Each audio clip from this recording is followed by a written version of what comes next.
আসসালামু আলাইকুম।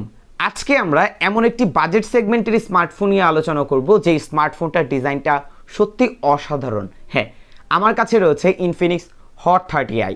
এই স্মার্টফোনটি বাংলাদেশে আপনারা তিনটি ভেরিয়েন্টে পেয়ে যাবেন। 4GB 64GB যার বর্তমান প্রাইস 11,999 এবং রয়েছে 4GB 128GB যার বর্তমান প্রাইস 13,499। এছাড়া আমার হাতে রয়েছে এটার 8GB 128GB এবং এটার বর্তমান প্রাইস 14,999 টাকা। সো ভিউয়ার্স, এই স্মার্টফোনটি আমি যেহেতু গত 10 দিন ধরে ইউজ করেছি, আজকের পুরো ভিডিওতে আমি আমার এক্সপিরিয়েন্স আপনাদের সাথে শেয়ার করব। আশা করছি ভিডিওটি মনোযোগ সহকারে পুরো ভিডিওটি দেখবেন। সো কথা আর বাড়াতে চাচ্ছি না, আপনারা দেখছেন আপনাদের প্রিয় channel JK tech BD YouTube channel. চলুন ভিউয়ার্স, দেখে আসা যাক এই স্মার্টফোনটির বক্স কন্টেন্টে আমরা কী কী পাচ্ছি। এটি হচ্ছে স্মার্টফোনটির বক্সটি ওপেন করলেই পাবেন একটি সিলিকন ব্যাক কভার। এছাড়া রয়েছে সিম ejector pin, user manual guide, পেয়ে যাবেন একটি টাইপ এ টু টাইপ সি ক্যাবেল, রয়েছে একটি 10 ওয়াটের অ্যাডাপ্টার এবং সর্বশেষ ইনফিনিক্স হট 30i স্মার্টফোনটি। ভিউয়ার্স, ভিডিওটি শুরু করতে চাই এই স্মার্টফোনটির ডিজাইন এবং বিল্ড কোয়ালিটি দিয়ে। এই স্মার্টফোনটি আপনারা বেশ কিছু কালার ভেরিয়েন্টে পেয়ে যাবেন যার প্রতিটি কালারই অসাধারণ। আমার কাছে এই স্মার্টফোনটার ব্ল্যাক কালারটাই অ্যাভেলেবেল রয়েছে। ব্ল্যাক কালার স্মার্টফোনের ব্যাক প্যানেলে আমরা ডায়মন্ড কাট ডিজাইন দেখতে পাচ্ছি, যার ফলে স্মার্টফোনটা স্লাইড করলে দেখতে কিন্তু বেশ ভালো লাগছে। এছাড়া এই স্মার্টফোনটার যে ডিজাইন বা প্যাটার্ন দেখতে অনেকটা 12 Pro Max, 13 Pro Max অথবা 14 Pro Maxের মতো, বাট এটা কিন্তু 14 Pro Max না। এই স্মার্টফোনটার ব্যাক প্যানেলটা প্রচুর গ্লসি করা হয়েছে, যার ফলে ফিঙ্গারপ্রিন্টের ছাপ ইজিলি পড়ে যাচ্ছিল। পাশাপাশি এই স্মার্টফোনটি যদি এইভাবে আপনি ইউজ করেন, এটার মধ্যে স্ক্র্যাচ পড়ে যাবে অবশ্যই। সো অবশ্যই এই স্মার্টফোনটি যখন ইউজ করবেন, এটার মধ্যে যে ব্যাক কভারটি দেওয়া আছে সেটা ইউজ করার চেষ্টা করবেন, বা এই স্মার্টফোনটিতে একটি পলি প্রোটেক্টর ইউজ করার চেষ্টা করবেন, তা না হলে স্ক্র্যাচ পড়ে যাবে। এই স্মার্টফোনটিতে রয়েছে সাইড মাউন্টেন ফিঙ্গারপ্রিন্ট সেন্সর, যা স্মার্টফোনটির মধ্যে বেশ ফাস্ট এবং অ্যাকুরেটলি দেখতে পেয়েছি। ভলিউম লকারের পজিশনও ঠিকঠাক বলেই মনে হয়েছে। লেফট প্যানেলে ডেডিকেটেড সিমটে পয়েন্ট পেয়ে যাচ্ছেন, নিচের দিকে পাচ্ছেন 3.5mm earphone port, primary microphone, type C charging port এবং বটম ফায়ারিং স্পিকার। সাউন্ড কোয়ালিটির কথা বলতে গেলে মোটামুটি বেশ লাউড পেয়েছি, তবে এই প্রাইস সেগমেন্টে যদি ডুয়েল স্টিরিও স্পিকার ইউজ করা হতো বেটার হতো। তবে বরাবরই ইনফিনিক্স যেই বিষয়টি দেয় না সেটা হচ্ছে নয়েজ ক্যান্সেলেশন মাইক্রোফোন। হ্যাঁ, সেকেন্ডারি কোনো প্রকার নয়েজ ক্যান্সেলেশন মাইক্রোফোন স্মার্টফোনটিতে ইউজ করা হয়নি। এই স্মার্টফোনটির ফ্রন্ট প্যানেলে আমরা পেয়ে যাচ্ছি ইউ নচ ডিসপ্লে, বাট এই প্রাইস সেগমেন্টে তাদের একটি স্মার্টফোন হট 30-এর দিকে যদি আমরা তাকাই, সেই স্মার্টফোনটির ফ্রন্ট প্যানেলে কিন্তু একটি মিডল পাঞ্চল ডিসপ্লে ইউজ করা হয়েছে, বাট এই স্মার্টফোনটিতে আমরা তা পাচ্ছি না। বাট এটা থাকলে কিন্তু বেটার হতো। বাট এই প্রাইস সেগমেন্টে এই স্মার্টফোনটির ডিজাইন আপনার কাছে কেমন লেগেছে অবশ্যই কমেন্ট করে জানাবেন। বাট আমার কাছে এটা আউটলুক দেখতে বেশ ভালো লেগেছে, তবে স্মার্টফোনটির ফ্রন্ট প্যানেলে একটি মিডল পাঞ্চল ডিসপ্লে এবং সেকেন্ডারি নয়েজ ক্যান্সেলেশন মাইক্রোফোন, পাশাপাশি যদি ডুয়েল স্টিরিও স্পিকার ইউজ করা হতো তাহলে আরও বেটার লাগতো।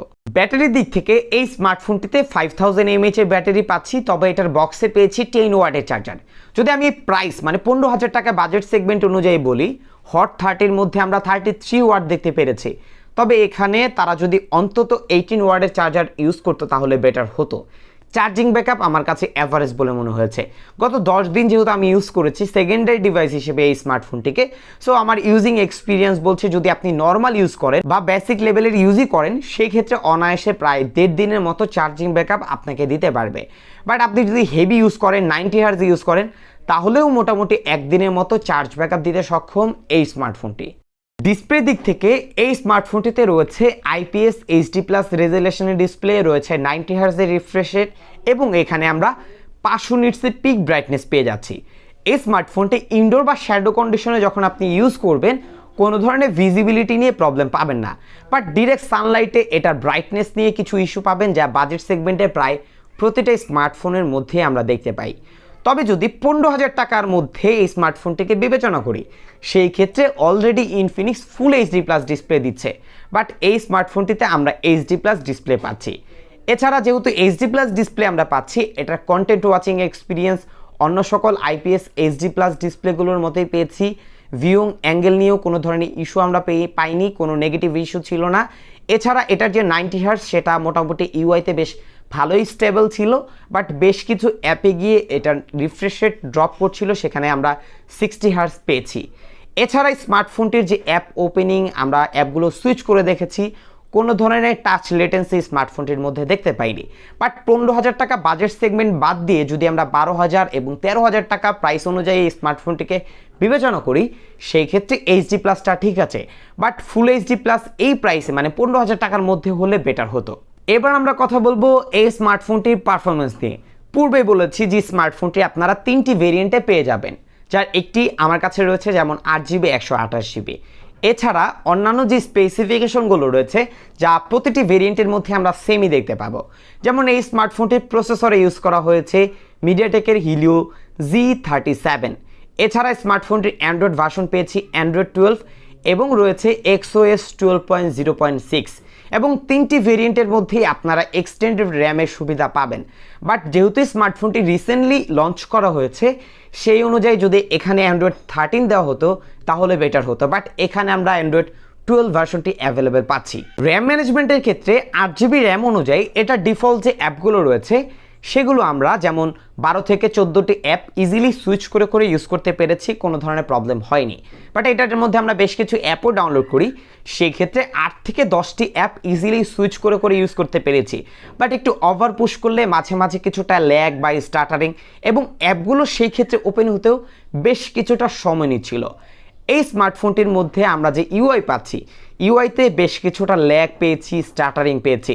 আমি যখন অ্যাপ টু অ্যাপ সুইচ করছিলাম মাঝে মাঝে কিছুটা স্টার্টারিং স্মার্টফোনটির মধ্যে লক্ষণীয় ছিল। আশা করছি ইনফিনিক্স এটার ইউআই নিয়ে আরও কাজ করবে এবং আপডেটের মাধ্যমে এই ধরনের সমস্যাগুলো সলভ করে দেওয়ার চেষ্টা করবে। ইনফিনিক্সকে ইউআই নিয়ে আরও কাজ করার পরামর্শ রইল। এই স্মার্টফোনটির যে প্রসেসর, এটা দিয়ে আপনার ডে টু ডে লাইফের যে কাজগুলো রয়েছে সেগুলো ইজিলি হ্যান্ডেল করতে পারবেন। আপনার অফিস ওয়ার্কের বিভিন্ন কাজবাজও স্মার্টফোনটির মধ্যে হ্যান্ডেল করতে পারবেন। এই স্মার্টফোনটির মধ্যে আপনি চাইলে পাবজি লাইট, ফ্রি ফায়ার খেলতে পারবেন, বাট লং টাইম গেম খেলার ক্ষেত্রে আমরা ল্যাগ, ফ্রেম ড্রপ এই বিষয়গুলো কিন্তু এই স্মার্টফোনটির মধ্যে দেখতে পেয়েছি। সো এটাকেই কোনোভাবেই আমি একটি গেমিং ডিভাইস হিসেবে ধরছি না। বাট আপনি যদি একজন বেসিক লেভেলের ইউজার হয়ে থাকেন, সেই ক্ষেত্রে এই স্মার্টফোনটি ইউজ করতে পারেন, এবং সেই ক্ষেত্রে আশা করছি তেমন কোনো প্রবলেম হবে না। বাট ইউআইতে একটু কাজ করলে বা অপটিমাইজ করে দিলে আরও বেটার এক্সপিরিয়েন্স পেয়ে যাবেন এই স্মার্টফোনটির মধ্যে। ক্যামেরার কথা বলতে গেলে এই স্মার্টফোনটির রেয়ার প্যানেলের ডুয়াল লেন্সের ক্যামেরা দেওয়া হয়েছে। যদি ক্যামেরা বাম্পের কথা বলি, ক্যামেরা বাম্পটা একটু উঁচু, যার ফলে এখানে অনেক ডাস্ট জমে যায়। সো অবশ্যই এটাকে একটু ক্লিন করে রাখার চেষ্টা করবেন। মেন ক্যামেরা হচ্ছে 50 মেগাপিক্সেল। এছাড়া আরও একটি লেন্স রয়েছে। এই স্মার্টফোনটির মধ্যে আমরা ডুয়েল এলইডি ফ্ল্যাশ পাচ্ছি। ফ্রন্ট ক্যামেরা পাচ্ছি 5 মেগাপিক্সেল। ক্যামেরা ইউআইয়ের ক্ষেত্রে এটার ক্যামেরা ইউআইতে আমরা বেশ কিছু ফিচার পাচ্ছি, যেমন এখানে আমরা পাচ্ছি স্লো মোশন ভিডিও, এবং ভিডিওর ক্ষেত্রে সর্বোচ্চ 1080 30 fps ভিডিও রেকর্ড করতে পারবেন। এআই ক্যাম রয়েছে, বিউটি মুড রয়েছে, পোর্ট্রেট মুড রয়েছে, এবং এয়ার শট অপশনও রয়েছে। ক্যামেরার ক্ষেত্রে এটা ডিটেল কোয়ালিটি আমার কাছে মোটামুটি অ্যাভারেজ লেগেছে। এছাড়া এটার কন্ট্রাস্ট ইস্যু, ডাইনামিক রেঞ্জ বেশ ভালোই ব্যালেন্স করার চেষ্টা করেছে, এবং স্মার্টফোনটি ইনডোরে বেশ কিছু ছবি তুলেছি, ডিটেল কোয়ালিটিও ভালো ছিল, এবং ছবিগুলো মোটামুটি বেশ ভালোই স্যাচুরেট বলেই মনে হয়েছে। আমরা আউটডোরে বেশ কিছু ছবি তুলেছি, ছবিগুলো মোটামুটি ন্যাচারাল এবং কিছুটা ওভার স্যাচুরেট বলেই মনে হয়েছে। তবে যারা সোশ্যাল মিডিয়া রেডি পিকচার পছন্দ করেন তাদের কাছে বেশ ভালো লাগবে। তবে ফ্রন্ট ক্যামেরার রেজাল্ট আমার কাছে একটু তুলনামূলক ভালো লাগেনি। এছাড়া এটার ইনডোরে ছবিগুলোর সফট করে দিচ্ছিল, লাইট কন্ডিশন ভালো থাকলে বেশ ডিটেলফুল একটি পিকচার দিতে পারে। আউটডোরের ডিটেল কোয়ালিটি মোটামুটি ঠিক থাকলেও ছবিগুলো লো লাইট হলে বেশ সফট এবং নয়েজ দেখতে পাই। এই প্রাইস সেগমেন্টে যদি 8 মেগাপিক্সেল ক্যামেরা অন্তত দেওয়া হতো তাহলে বেটার হতো। ভিউয়ার্স, পূর্বেই বলেছি এই স্মার্টফোনটি আপনারা 3টি ভেরিয়েন্টে পেয়ে যাবেন। হ্যাঁ, আমার কাছে এটার 8GB 128GBটাই ছিল, এবং এই প্রাইস মানে 15,000 টাকা দিয়ে যদি এই স্মার্টফোনটিকে আমি বিবেচনা করি, সেই ক্ষেত্রে এই স্মার্টফোনটির অনেক ড্রব্যাক পয়েন্ট আমি পেয়েছি। যেমন এই প্রাইস সেগমেন্টে যদি ইনফিনিক্স হট 30 দিকে আমরা তাকাই, সেখানে চার্জার দেওয়া হয়েছিল 33 ওয়াটের, রয়েছিল ফুল এইচডি প্লাস একটি মিডল পাঞ্চল ডিসপ্লে। স্মার্টফোনটার ডিজাইনটাও অসাধারণ ছিল। এছাড়া স্মার্টফোনটিতে ডুয়েল স্টিরিও স্পিকার পাচ্ছি। এছাড়া স্মার্টফোনটির ক্যামেরাটাও মোটামুটি অ্যাভারেজ বলে মনে হয়েছে। তবে কিছু ড্রব্যাক পয়েন্টও স্মার্টফোনটির মধ্যে আমরা দেখতে পেয়েছি। বাট স্পেসিফিকেশন অনুযায়ী এই স্মার্টফোনটির মধ্যে বেশ কিছু কস্ট কাটিং করা হয়েছে।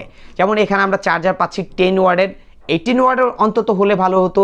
এখানে IPS HD+ ডিসপ্লে ইউজ করা হয়েছে এবং এখানে সিঙ্গেল বটম ফাইনিং স্পিকার পাচ্ছি। ডিজাইনটা সত্যি অসাধারণ। যদি আপনি 15,000 টাকা বাজেট সেগমেন্টে স্মার্টফোন পারচেস করতে চান, সেক্ষেত্রে বাজারে অন্যান্য অনেক বেটার অপশন রয়েছে এবং সেই ক্ষেত্রে এই স্মার্টফোনটি ইগনোর করুন। বাট আপনি যদি 12,000 টাকা এবং 13,000 টাকার মধ্যে এই স্মার্টফোনটি পারচেস করতে চান, সেই ক্ষেত্রে মোটামুটি একটি অ্যাভারেজ পারফরমেন্স দিতে পারবে Infinix Hot 30i। তো ভিউয়ার্স, আশা করছি আমার পুরো এক্সপিরিয়েন্স আপনাদের সাথে শেয়ার করতে পেরেছি এবং আপনারা যারা এই স্মার্টফোনটি পারচেস করতে চাচ্ছেন, এই স্মার্টফোনটির সম্পর্কেও একটি বেসিক ধারণা পেয়ে গেছেন যে স্মার্টফোনটি আপনার জন্য কেমন হবে। সো বিদায় নিচ্ছি আমি জাকারিয়া হাসান পার্থ। আপনারা দেখছিলেন JK tech BD YouTube channel.